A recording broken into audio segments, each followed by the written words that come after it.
I'm a grateful believer in Jesus Christ. I struggle with anxiety and a pull towards depression, and my name is Zack.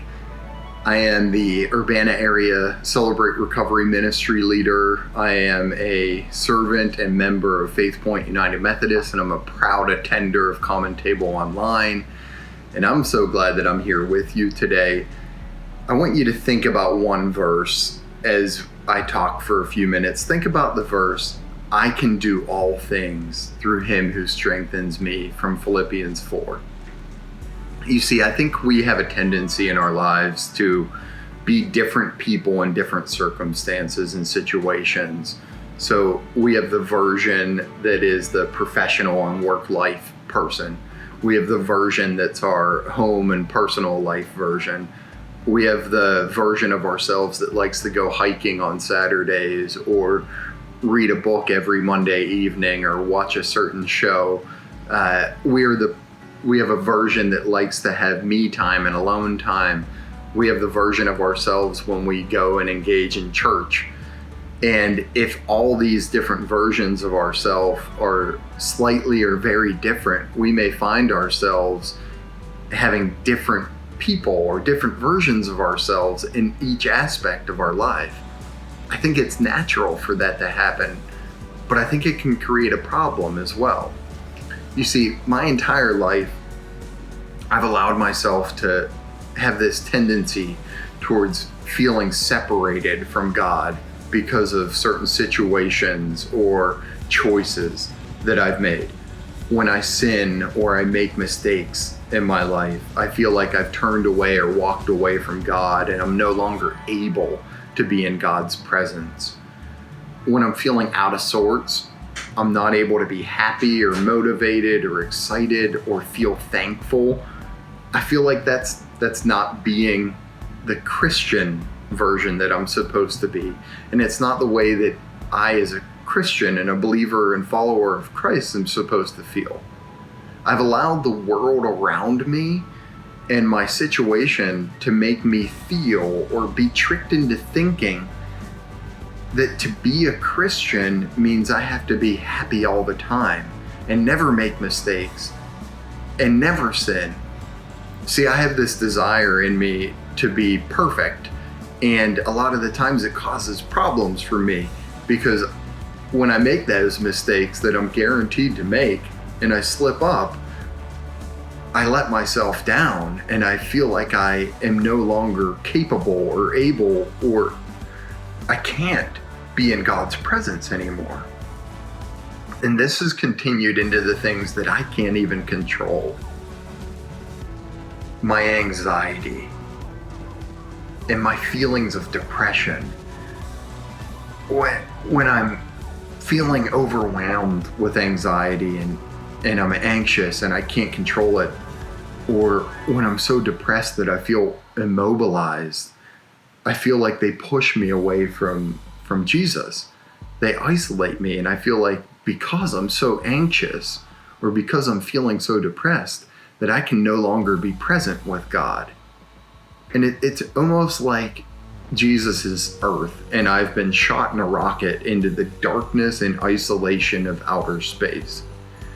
And the thing is, with this relationship with God, there's no re-entry phase.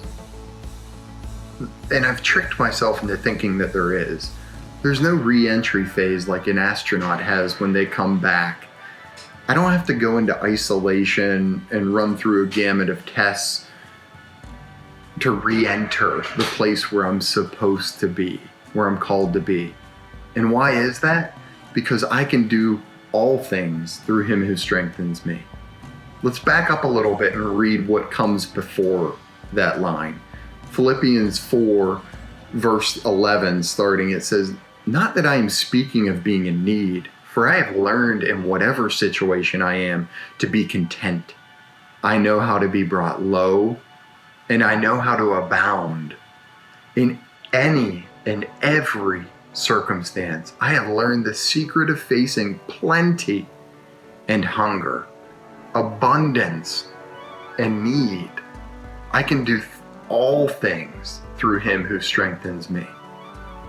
And later in Romans, Paul says, no, in all these things, we are more than conquerors through him who loved us. See, I can be brought low. I can be depressed. And I can endure because of Christ who strengthens me.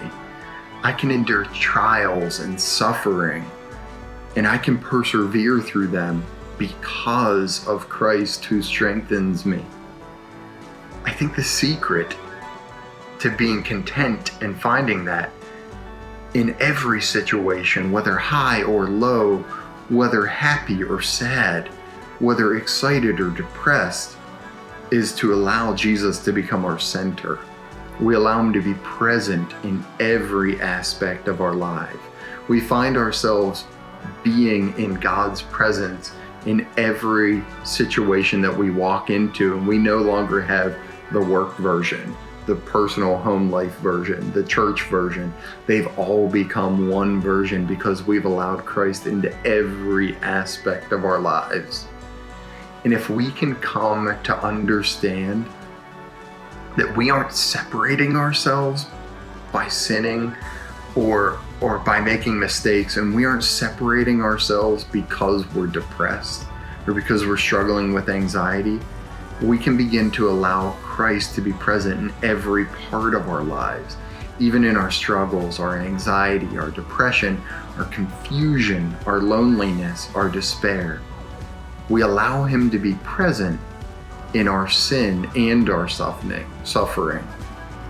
The German theologian Jürgen Moltmann wrote, "People who believe in the God who suffers with us recognize their suffering in God and God in their suffering." You see, when we suffer, God's right there suffering with us. My higher power is the one who knows suffering and isolation more intimately than any person to ever walk this earth. I have to believe that Jesus feels for me when I suffer. Jesus is right there with me, suffering alongside me. I can do all things through him who strengthens me if I let him into every part of my life, even the sin and the suffering in my life. I pray that you and I can allow God into every part of our lives, even those we are ashamed of or sometimes feel like they immobilize us. Thank you for letting me share.